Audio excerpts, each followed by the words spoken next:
Shalom. This is Proverbs chapter 29, verse 2. When the righteous are in authority, the people rejoice. But when the wicked bear rule, the people mourn. And a serious question, what state of society?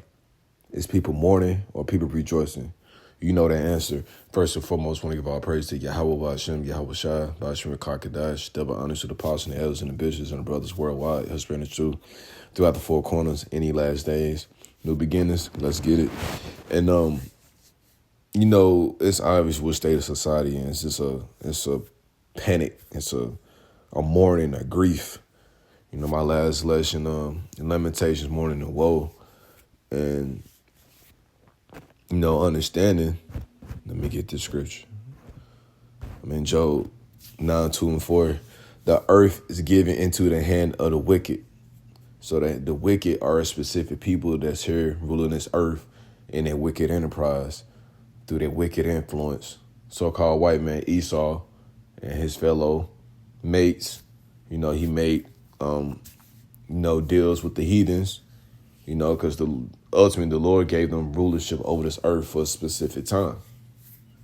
But we also know in Ecclesiastes chapter 10, I want to say that's verse 4, that the earth would be, in due time, the Lord would set one over that's profitable. And that's when the King of King, the Lord King, Yahweh Shai, Lord Yahweh Shai come back, which is where they call it Jesus, and he going to set up a righteous kingdom. So you go back to Proverbs 29:2, when the righteous are in authority, the people rejoice. So when the righteous king come back, which is where they call it Jesus, Lord Yahweh Shai, the people going to rejoice again. But we are living in a wicked society. And this is Job 20:5, that the triumphing of the wicked is short. So, the victory, they triumphing like they on top. It said, but the triumphing of the wicked is short, and enjoyed the hypocrite but for a moment. And I got that in the Google search, and it said, the triumphing of the wicked is short, enjoy the hypocrite but for a moment. It's spoken about Zophar.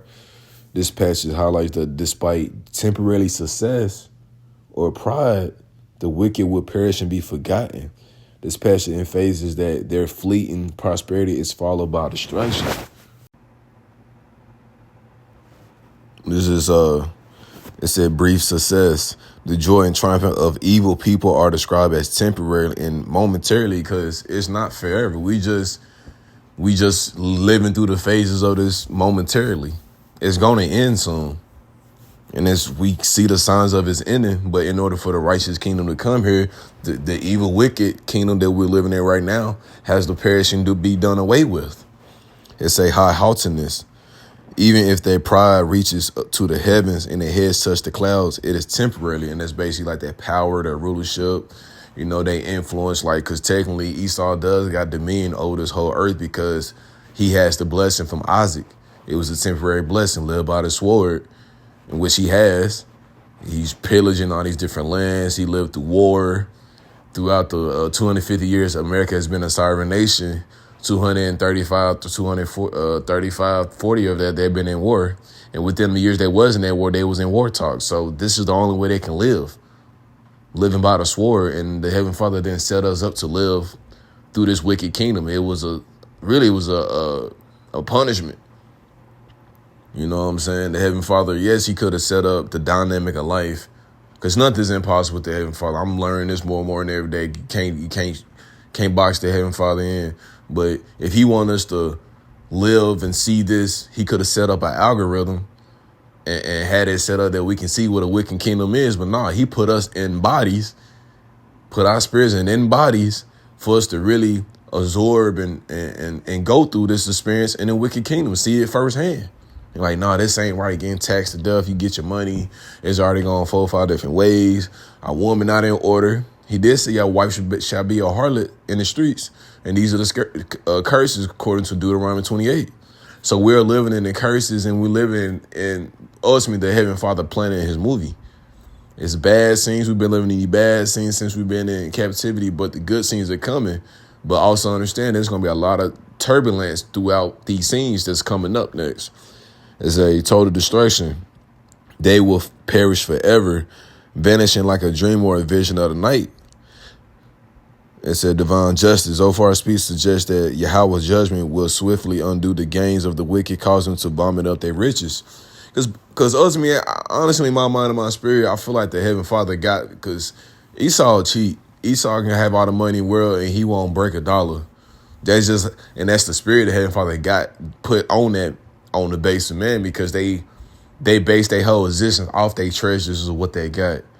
You heard plenty of stories about the so-called white man. He go broke or he lose his business. He delete his whole family and jump off a building, or he delete himself, because Esau, like, he's carnal. He only know physical and possessions and power by manipulation, money and riches and treasures. So he rather hold on to his gold and treasure, which they have all these golds in the bunkers and these natural resources, because ultimately we gonna get that back when New Jerusalem come down from the chariot, from the vehicles of our salvation. Somebody got to get saved out here. The scripture goes into that. Everybody not getting saved. Somebody getting saved. And New Jerusalem gonna come down from the chariot, the vehicles of our salvation. Lord, will we wanted that number, and we're gonna make them cough it up, because the kingdom is gonna be built with those riches. The kingdom is gonna be built with those elements. They said our streets will be paved with gold. So yeah, we gonna get that back. I know it's Ecclesiastes. Yo, this Ecclesiastes 11:25. In the day of prosperity, there's a forgiveness of affliction. So when you live in your best life, and these wicked, they've been ruling, especially being here in America for these 200, going on 250 years. They had our people in subjection. They was able to get free labor. A lot of these people was able to get free housing, cheap housing, manipulate the system. Every time Jacob, the so-called Negroes, Latinos, try to get some type of try to get ahead, they always change the game. Even with the credit system, they was able to, there's, reports coming out that the Equifax, Experian, TransUnion, the credit bureau, were manipulating the scores and not actually reporting them. So people was thinking they was working on their credit, try to upgrade their credit score. It wasn't doing nothing. It said, in the day of affliction, there's no more remembrance of prosperity. So it's a great day of affliction that's coming here on this earth, especially here in America. And the people are already feeling, but it's only going to get worse. And what made me get in this point, that it's a video, and I'm going to play, and it's a little 2 minutes. And it's the page called Fallout Raccoon. And basically he's speaking about the rich, the elite.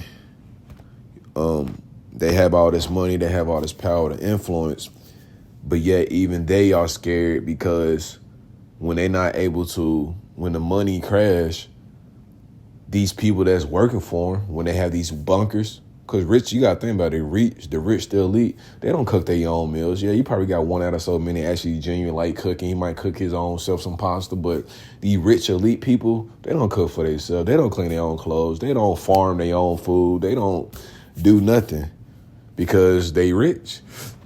But it speaks about the times we about to come in, when all hell break loose. They gonna be in their bunkers, but even then, they gonna worry about how they gonna be able to control the people even within their bunkers, and that's what is basically going in this video. And let me get this scripture, Proverbs 11:4. Riches profit not in the day of wrath, but righteousness delivered from death. So let me play this video. Fair use. Futurist Douglas Rushkoff received an unusual invitation a few years ago. 5 hedge fund billionaires wanted to meet with him, in private, off the record, at an exclusive resort. Rushkoff expected to discuss technology, the future of markets, maybe artificial intelligence, the usual Silicon Valley topics. Instead, they spent the entire meeting asking him one question: how do I keep my security guards loyal to me after the money becomes worthless? Let that sink in. These are men worth collectively tens of billions of dollars. They have access to the best advisors, the best intelligence, the best information on Earth. They've built bunkers. They've bought land. They've stockpiled resources. And their biggest fear isn't the bomb. It isn't the virus. It isn't the collapse itself. Their biggest fear is the day after. The day when their authority, which is entirely based on their ability to pay, evaporates. The day when a $100 bill is just paper. when a bank balance is just a number, when the entire financial system that defines their power ceases to function. On that day, why would anyone take orders from them? Think about it. Really think about it. You're a trained security professional. You have guns, you have combat skills, you have survival training. You're standing in a fully stocked bunker with years of supplies. Your boss, who is physically weaker than you, less skilled than you, less useful than you, says something you don't like. What's stopping you from just taking over? The money? The money is worthless now. The law? There is no law now. The loyalty? Based on what? This is the billionaire nightmare, and it's why their prep, despite all its sophistication, contains a fundamental flaw. They don't have skills. They have purchased skills. They don't have relationships. They have transactional arrangements. They don't have community. They have staff. And staff quits when the paycheck bounces. Rushkoff said the billionaires proposed all sorts of solutions. Shock collars, food locks that only they could open, secret codes and biometric safeguards. Every solution was about control, about domination, about maintaining hierarchy through force or manipulation. Not one solution was about genuine relationship, about mutual respect, about being useful enough to the group that they would want to keep you around. They couldn't imagine earning loyalty. They could only imagine coercing it. And that reveals everything you need to know about the difference between their approach and yours. The final... Yeah, you should definitely check that full video. I think it's on like 20 minutes. The key points he was saying is like, how these old decrepit people, you know what I'm saying? Like 80-year-old, 70-year-old man, yeah, he got all this money, but I'm in better shape than him. Just saying, one of these guards. I'm in shape, mid-20s, almost 30s in my prime, and I can take you out and take over your bunker. And that's what they worried about, because what key point he said in that video, it said manipulating the people, control. And that's what they've been doing. They've been manipulating the people through control, you know, through social engineering, social media, movies, predictive programming, psyop, psychological operations. You know, that's how they stay in power, through their witchcraft, sorcery. And this is what's coming here on this earth. 2nd Ezra chapter 15, verse 14 and down. Woe to the world and them that dwell therein. Woe to the world, destruction to the world, and them that dwell therein. That's everybody, because we all dwell on this earth. We're earthlings. For the sword and their destruction draweth not. A sword is a instrument of war. It said, one people shall stand up and fight against another, civil war, and swords in their hands. A modern day sword is a gun. But, you know, when bullets run out, you know, everything's a weapon, you know. This is the point, though, for these kings. Look, for there shall be sedition among men, and invading one another. They shall not regard their kings, nor prince. In the course of that action shall stand in that power. So that whole video is basically, this scripture right here represent that video. It said, for there shall be sedition among men. Not sedition is like not regarding the your government, not regarding the president, not regarding the police. People gonna be their own police. It said, invading one another, and they shall not regard their kings nor prince, because these billionaires are considered kings at the end of the day. Princes, kings. Prince Charles IV, Elon Musk, 200 billion. Like, these are, anybody with that type of money and power, you're considered a king or a prince. You know what I'm saying? It said they shall not regard their kings nor princes, and the course of the actions shall stand in that power. So yeah, that was the main focal point of these billionaires. They was worrying about, how can I keep control when I don't have the money to do it? Because once they do the all digital infrastructure, then it's just like the implant, but it's like, okay, I'm gonna put more money in your, and I'm gonna give you more numbers in your implant, but the world is not the same no more, because the money we had was like a currency for the world. You know what I'm saying? Think about an arcade. You got all these tokens. Your tokens put the money in the machine, and you can play this game. You can do the punching bag. You can do the bowling. You can do the little ice rink, the little, what's a little ice hockey game when you smacking it against another. You can play, you know, these games, Mortal Kombat, you know what I'm saying? 2K, you know, you had an arcade using your money.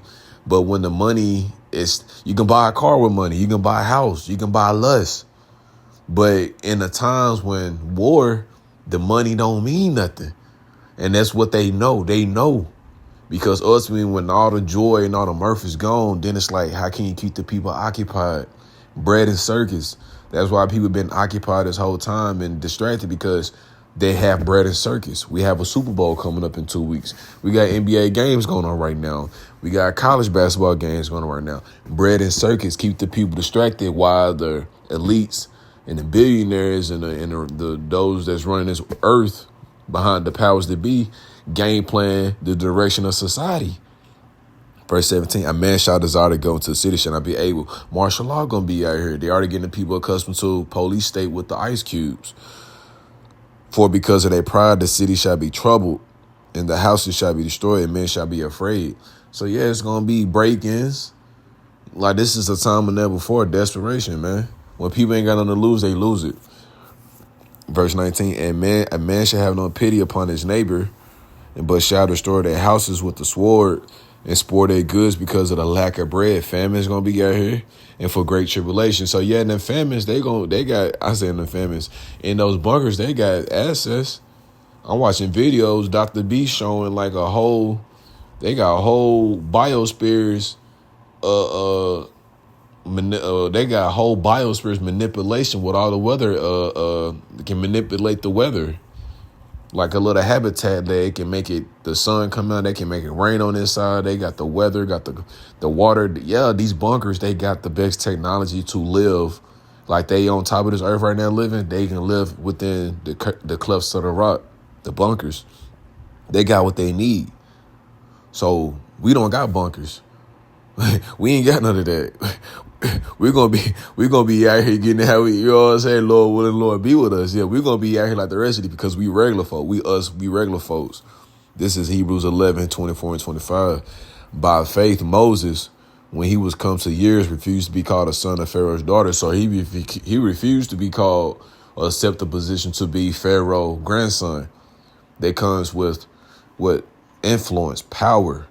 You know what I'm saying? It's like basically Pharaoh's the president, the king of the earth, Egypt, which was a superpower at that time. Pharaoh like, nah, because Moses is an Israelite, and Moses like, nah, but what? Choosing rather to suffer affliction with the people of Yahweh than to enjoy the pleasures of sin for a season.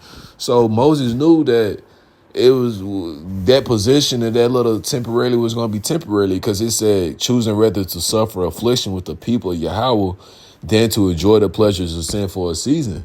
Because what they was doing in Egypt, they was doing witchcraft, idolizing all these gods. They was worshiping the gods, the sun god, the moon god, the water god. Yeah, Egypt. That's why America is considered spiritually Egypt, because America supersede what Egypt's doing. It's like Egypt was a regular version of it. This is the super crack version of America.